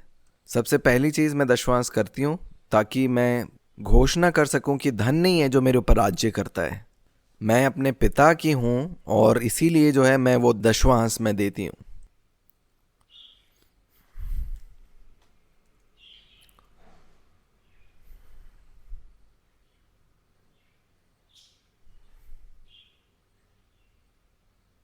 और मान लीजिए परमेश्वर पिता मुझे कहते हैं कि आप यहाँ पे जो है धन दो, और मैं वहाँ पे बोती हूँ, और उसके बाद एक प्रोजेक्ट मुझे मिलता है और वो प्रोजेक्ट किसी कारण से वो बंद होता है, तो मैं क्या करूँगी? क्या मैं इसे जांचूंगी कि शायद अच्छा मेरे दशवांश यहाँ पे दिया, मुझे इस जगह वो दशवांश दे के कोशिश करने दो क्या होता है? तो क्या मैंने सच में पिता की बात पे विश्वास किया? आप देखिए कि आपका विश्वास किस चीज़ पे आधारित है। क्या वो उन वस्तुओं पे आधारित है जिसे आप अपने आसपास देखते हैं? तो फिर अगर ऐसा है तो आपने विश्वास नहीं किया उस सत्य पे, आपने विश्वास किया अपने अनुभव के ऊपर। क्योंकि जब आप सत्य पे विश्वास करते हैं, वो जो कार्य भी जो है वो मेल खाते हैं उस सत्य के साथ। इसलिए नहीं कि आप क्या देखना चाहते हैं, आप लोग समझ रहे हैं। और मैं भी जब चीज़ें बदलती है मैं उसे देख के नहीं चलती, चाहे मुझे प्रोजेक्ट मिले या ना मिले, क्योंकि मैं जानती हूँ सत्य क्या है और मैं सत्य पे ही बनी हूँ। और यही मतलब है सत्य पे विश्वास करने के द्वारा, क्योंकि अगर ऐसा नहीं है तो वो सत्य आपके हृदयों में वो बोया नहीं गया, उसमें स्थिर नहीं है। इसके बारे में हम सीख रहे थे कि यीशु मसीह जो बोलते हैं और वो जो करते हैं वो एक है। आपको मालूम है एक वचन है, जब हम बाइबल में पढ़ते हैं और मैं नए लोगों से मिलती हूँ, मैं उनको ज़रूर बोलती हूँ कि अगर आप सत्य को जानते हो तो फिर आप उस जगह का हिस्सा नहीं हो सकते जो सत्य में नहीं बने हुए। और बहुत से लोग जो है बिलीवर्ड को सुनते हैं, मुझे नहीं मालूम कि वो अन्य जगह में जाते हैं, लेकिन ये वचन है जो मैं पढ़ना चाहती हूँ। और हम अपने यहाँ पे जगह में हम केवल लोगों को या यहाँ पे भीड़ इकट्ठा करने के लिए नहीं है, लेकिन हम उनके हृदय में उस प्रकाशन को, जो क्योंकि जो बिलवर्ड है, जो उसके प्रिय पुत्र हैं, वो एक प्रकाशन है। क्योंकि हम बहुत जागरूक हैं उस एक पन के विषय में कि अगर हम 5 हैं लेकिन हम में एक पन है तो बहुत अच्छा है, लेकिन हम नहीं चाहते कि हम 100 हैं और 100 में कोई एक पन नहीं हो। क्योंकि वचन में लिखा है, अगर तुम उनके खिलाफ आ रहे हो तो तुम मेरे खिलाफ आ रहे हो। जो भाइयों पे दोष लगाने वाला है उन्हें बाहर करो। वो एक पन का आत्मा है जो हम सब को मिला है, जो यीशु मसीह का आत्मा है। मैं एक वचन को पढ़ना चाहती हूँ आप सबके लिए, यूहन्ना का सुसमाचार उसका 12 अध्याय और उसके 42 वचन को हम पढ़ेंगे। यहाँ पे लिखा है, तो भी अधिकारियों में से बहुत ने उस पर विश्वास किया, परंतु फरीसियों के कारण प्रगट में नहीं मानते थे। वो मनुष्य का भय उनके मनों में था, कहीं ऐसा ना हो कि वे आराधनालय में से निकाले जाएं। कोई ना कोई रिश्ता वहाँ पे वो ज़्यादा उनके लिए मायने रखता था, क्योंकि उसके अगले वचन में लिखा है, क्योंकि मनुष्य की ओर से प्रशंसा उनको परमेश्वर की ओर से प्रशंसा की अपेक्षा अधिक प्रिय लगती थी। कई बार हम कहते हैं कि अरे मैं वहाँ पे 20 या 15 साल से जाता हूँ और मैं वहाँ पे सबको जानता हूँ। एक वचन लिखा है कि मनुष्य की ओर से प्रशंसा उनको परमेश्वर की ओर से प्रशंसा की अपेक्षा अधिक प्रिय लगती है। लेकिन अगर आप इस बात को जानते हो कि हाँ, मैं हूँ परमेश्वर पिता का सहीपन हूँ, मैं हूँ जो जीवन देने वाला आत्मा हूँ, और फिर आप अपने आप को जाकर किसी ऐसे के साथ जोड़ते हैं जो मूसा सिखा रहे हैं, जो पुत्र कहता है, जो करता है, वो सब एक है। आपको मालूम है पिता का हृदय है कि वो हमें सब चीज़ें देना चाहता है, लेकिन जितनी भी प्रधानताएं और अधिकार की सामर्थ्य संसार में काम करती है, वो जानती है कि आपके हृदय में वो विश्वास है नहीं। और फिर जब वो बुरी चीज़ें आती हैं आपके जीवन में, फिर आप पूछते हैं कि क्यों? क्योंकि वो सब चीज़ें जानती हैं और वो सीधा आपके मनों में, आपके हृदयों में देखती है। आप चाहते हैं अधिकार सामर्थ्य के साथ चलना, आप छोटी छोटी चीज़ों में वैसे चलें। इसलिए जो आप बोलते हो और जो आप करते हो वो एक है। मैं एक मन के साथ हूँ। मैं अपने आप को क्रूस के इस तरफ देखता हूँ जहाँ पे यीशु मसीह मौत को हराकर जी उठे।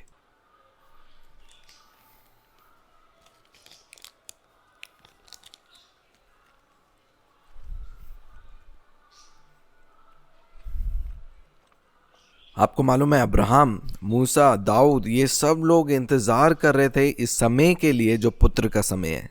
लेकिन जब हमारा समय आया, हमें वापस से उस पुराने में जाकर उनके साथ एक होना है। आपको मालूम है इसे पहलौठों की कलीसिया कहा गया। अगर आप अपने जीवन में उस परिवर्तन को देखना चाहते हैं, अगर कोई भी चीज़ आपको पुराने में लेके जाती है, तो उससे जो है आपको अलग अपने आप को देखना है। 2 तरह के लोग हैं। अगर वो जन हैं जो जीवन के वृक्ष में हैं और जो सीखना चाहते हैं, वो साथ में जो दूसरे जन जो अन्य हैं उनके साथ में अपना समय भी नहीं बिताती। कोई भी तरह का ऐसा कोई बंधन जो है उनके साथ नहीं है, जो वो जीवन देने वाले आत्मा के साथ संबंध नहीं है।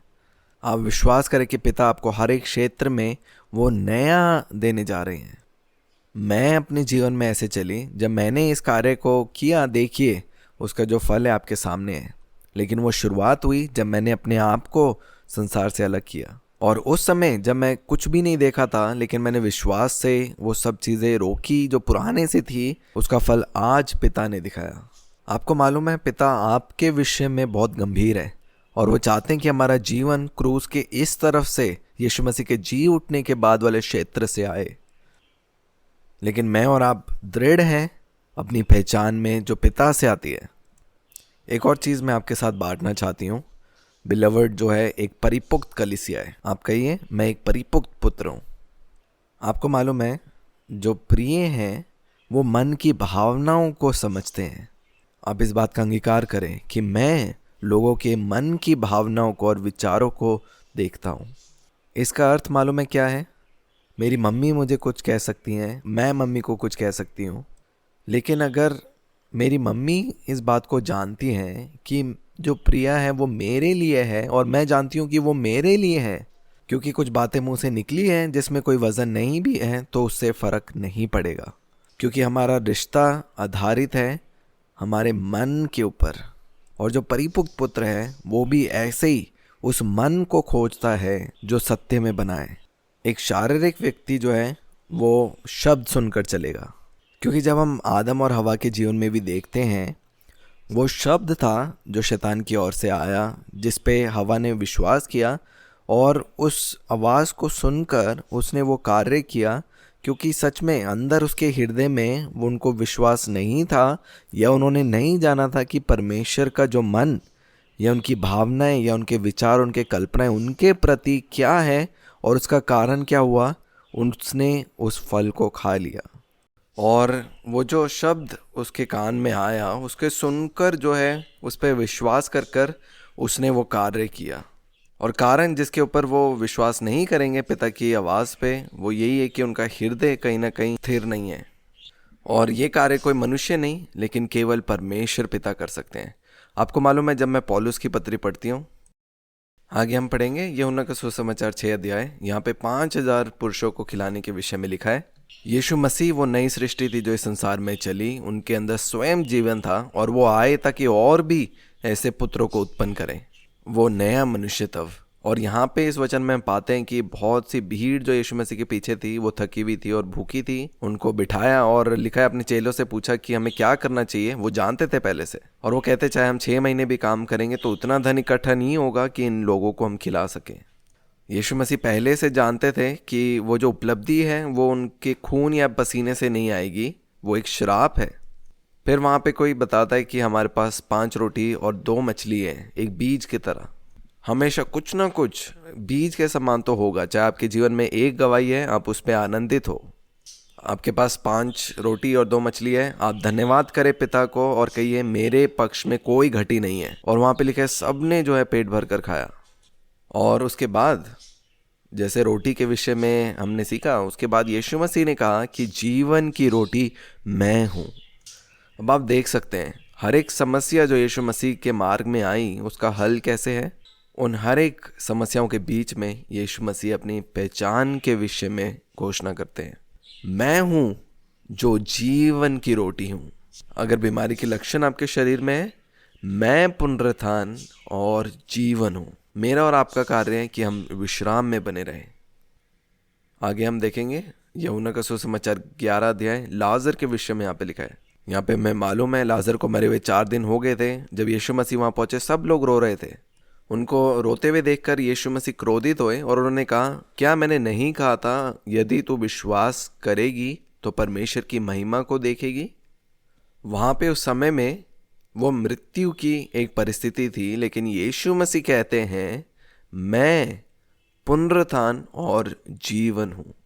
और फिर जो लाजर था मृत्यु में, वो भी जीवन में आ जाता है। हर एक बाहर की परिस्थिति बदल रही है यीशु मसीह के होने से।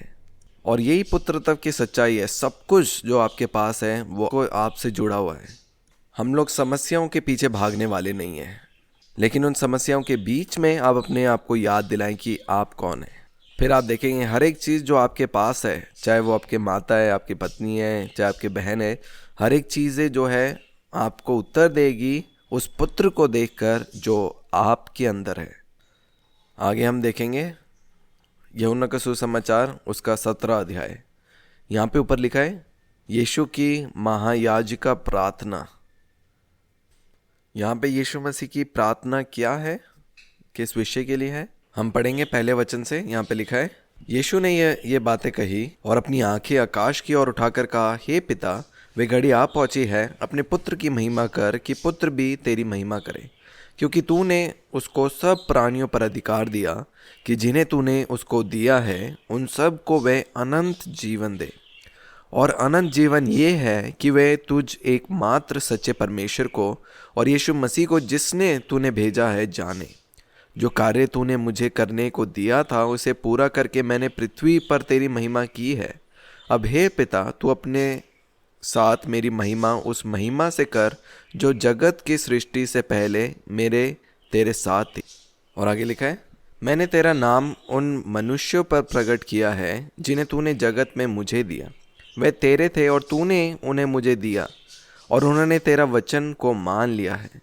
अब वे जान गए हैं कि जो कुछ तूने मुझे दिया है वह सब तेरी ओर से है, क्योंकि जो वचन तूने मुझे दिए मैंने उन्हें उनको पहुंचा दिए और उन्होंने उनको ग्रहण किया और सच सच जान लिया है कि मैं तेरी ओर से आया हूँ।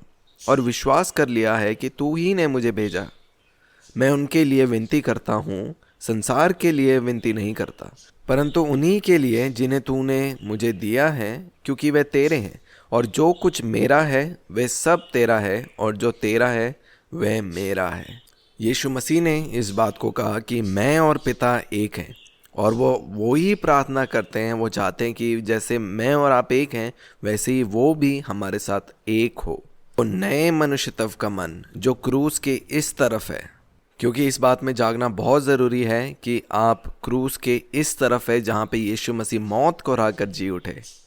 और आगे लिखा है 11 वचन से, मैं अब जगत में ना रहूँगा, परंतु ये जगत में रहेंगे, और मैं तेरे पास आता हूँ। हे पवित्र पिता, अपने उस नाम से जो तूने मुझे दिया है उनकी रक्षा कर कि वे हमारे समान एक हो। जब मैं उनके साथ था तो मैंने तेरे उस नाम से जो तूने मुझे दिया है उनकी रक्षा की। मैंने उनको चौकसी की, और विनाश के पुत्र को छोड़ उनमें से कोई नष्ट नहीं हुआ, इसलिए कि पवित्र शास्त्र में जो कहा गया वह पूरा हो। अब मैं तेरे पास आता हूँ और ये बातें जगत में कहता हूँ कि वे मेरा आनंद अपने में पूरा पाएं। मैंने तेरा वचन उन्हें पहुँचा दिया है, और संसार ने उनसे बैर किया, क्योंकि जैसा मैं संसार का नहीं वैसे वह भी संसार के नहीं। जैसे पिता वैसे ही पुत्र। जैसे यीशु मसीह संसार के नहीं, मैं और आप भी संसार के नहीं। आगे देखिए लिखा है, मैं ये विनती नहीं करता कि उन्हें जगत से उठा ले, परंतु यह कि तू उन्हें उस दुष्ट से बचाए रख। जैसा मैं संसार का नहीं वैसे ही वह भी संसार के नहीं। देखिए, और 17 वचन में लिखा है, सत्य के द्वारा उन्हें पवित्र कर, तेरा वचन सत्य है। केवल जो वचन है लिखा है वो सत्य है। और आगे लिखा, जैसे तूने मुझे भेजा, जगत में भेजा, वैसे ही मैंने उन्हें भी जगत में भेजा। देखिए, दोनों के लिए एक ही चीज़। इस बात में बहुत गहराई है कि कैसे यीशु मसीह भी इस बात को सोच रहे होंगे, और उन्होंने पिता को कहा कि जैसे आपने मुझे भेजा वैसे ही मैं भी इन्हें भेजता हूँ, एक उद्देश्य के साथ, एक कार्य के लिए। और आप ये चीज़ें तभी कर सकते हैं जब आप इस सत्य में, अपनी पहचान में आप जागेंगे, तभी आप इन कामों को कर पाएंगे। हम दुष्टों के कामों को तभी नाश कर पाएंगे जब हम अपनी पहचान में जागे हैं। और आगे देखिए 20 वचन में लिखा है, मैं केवल इन्हीं के लिए विनती नहीं करता, परंतु उनके लिए भी जो इनके वचन के द्वारा मुझ पर विश्वास करेंगे, कि वे सब एक हों, जैसे तू है पिता मुझ में है और मैं तुझ में हूँ, वैसे ही वे भी हम में हो, जिसे संसार विश्वास करके करे कि तूने ही मुझे भेजा है। वह महिमा जो तूने मुझे दी मैंने उन्हें दी है, और वे वैसे ही एक हो जैसे कि हम एक हैं, मैं उनमें और तुझ में, कि वे सिद्ध होकर एक हो जाएं। और यही सिद्ध मनुष्य जिसके बारे में हम पत्रियों में भी पढ़ते हैं, वो सिद्ध मनुष्य यीशु मसीह के साथ एक है, उस एकपन के द्वारा है। जैसे यीशु मसीह पाप क्षमा कर सकते हैं, मैं और आप भी पाप क्षमा कर सकते हैं। जैसे पुत्र में जीवन है, वैसे ही वो जीवन मेरे अंदर है। जैसे पुत्र का जन्म सहीपन में हुआ, मेरा जन्म भी सहीपन में हुआ। पुत्र का जो जीवन है वो पूरे किए हुए कार्य में सुरक्षित है, वैसे ही मेरा जीवन पूरा किए हुए कार्य में सुरक्षित है। लिखा है कि लोग यीशु मसीह के खिलाफ कुछ भी नहीं कर पाए, क्योंकि उनका समय पूरा नहीं हुआ था। कोई मेरे और आपके ऊपर भी हाथ नहीं लगा सकता जब तक समय पूरा ना हो। जो संसार का प्रधान है उसको मेरे ऊपर कोई अधिकार नहीं है, क्योंकि उसका कुछ भी मेरे अंदर नहीं है। उतना अधिक सामर्थ्य आप हैं। कोई मृत्यु नहीं है जो पुत्र को छू सकती है, क्योंकि जो पुत्र है वो स्वयं जीवन है। जहाँ पे भी आप जाते हैं, जो ज्योति है, प्रकाश जाती है, वहाँ से अंधकार अपने आप भागता है, क्योंकि आप उस कमरे में आ चुके हैं। क्योंकि आपके जो वचन हैं वो जीवन और आत्मा है, उन शब्दों में सामर्थ है, और आप केवल कहेंगे और लोग चंगे होंगे। क्योंकि ये मेरी और आपकी वास्तविक जो पहचान है कि मैं और आप एक आत्मा है। शरीर से लिखा है कुछ भी लाभ नहीं है। जो वचन मैं आपसे कहता हूँ वो जीवन और आत्मा है, वो है जो मेरी और आपकी पहचान है। इसलिए जब आप अपने प्रियजनों को बुलाएंगे, आप जब कहेंगे, आप जब बुलाएंगे, तो वो चले आएंगे। वो एक आज्ञा नहीं है, केवल आपके शब्द जो हैं वहाँ पे काफ़ी हैं। जो आप बोलेंगे उसमें जीवन है।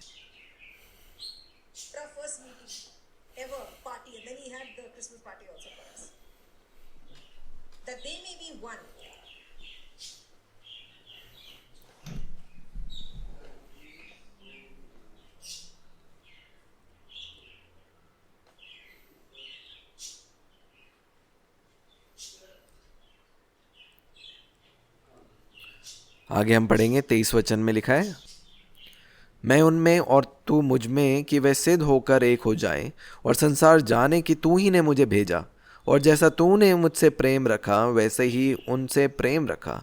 हे पिता, मैं चाहता हूँ कि जिन्हें तूने मुझे दिया है, जहाँ मैं हूँ वहाँ वे भी मेरे साथ हो। वे मेरी उस महिमा को देखे जो तूने मुझे दी है, क्योंकि तूने जगत की उत्पत्ति से पहले मुझसे प्रेम रखा। हे सहीपन के पिता, संसार ने मुझे नहीं जाना, परंतु मैंने तुझे जाना, और इन्होंने भी जाना कि तू ही ने मुझे भेजा है। मैंने तेरा नाम उनको बताया और बताता रहूँगा कि जो प्रेम तुझको मुझसे था वह उनमें रहे और मैं उनमें रहूँ। आपको मालूम है, बहुत ज़रूरी है कि हम इस पहचान में हम जागें कि जो पुत्र है, जिसका नया जन्म हुआ है, उसका जन्म हुआ है सहीपन के साथ। और जब आप इस प्रकाशन में बने उस सहीपन के विवेक में, तो शैतान आपको छू भी नहीं सकता, क्योंकि सब कुछ जो जीवन से संबंधित है वो आपकी विरासत है। और ये नया मनुष्यत्व है, हम अपने आप को शरीर से अलग करते हैं। हर एक दिन जो है शरीर हमें पहचान देने की कोशिश करेगा, वो दोष लगाएगा, लेकिन वचन में पढ़ते हैं कि हम यीशु मसीह के लहू के द्वारा छिड़काव करते हैं और अपने विवेक को शुद्ध करते हैं कि हम साहस के साथ फिर पिता के सामने जा सकते हैं। इसका अर्थ है कि आप इस बात में बहुत ही ज़्यादा आप सुरक्षित रहें सत्य में कि आपकी जो पुत्रत्व की पहचान है वो विश्वास के द्वारा आपको मिली है, वो यीशु मसीह के लहू के द्वारा जन्म से। आपको मालूम है, हर एक धर्म इससे जुड़ा है कि क्या पाप है क्या पाप नहीं है, उनके कर्मों के ऊपर आधारित। लेकिन मैं और आप भले बुरे के ज्ञान के वृक्ष से नहीं जुड़े। मेरी और आपकी पुत्रत्व उस उद्धारकर्ता यीशु मसीह के द्वारा है, जो एक द्वार है दोष के विवेक से बाहर एक सहीपन के विवेक में। यहाँ पे देखिए क्या लिखा है, आदम में आप पापी थे, लेकिन यीशु मसीह में मैं उसका प्रिय पुत्र हूँ। अगर आप सोचते हैं पापी और पुत्र वो दोनों अलग जात हैं, पुत्र के अंदर स्वयं जीवन वास करता है। आदम बनाया गया, लेकिन जो पुत्र हैं वो जन्मे गए हैं एक राजा के रूप में, एक याजक के रूप में, जीवन की व्यवस्था में, क्योंकि मेरा जन्म जीवन में हुआ। आदम के क्षेत्र में एक पाप का विवेक आपके अंदर कार्य करता है, हमेशा दोष लगाता है आपके ऊपर।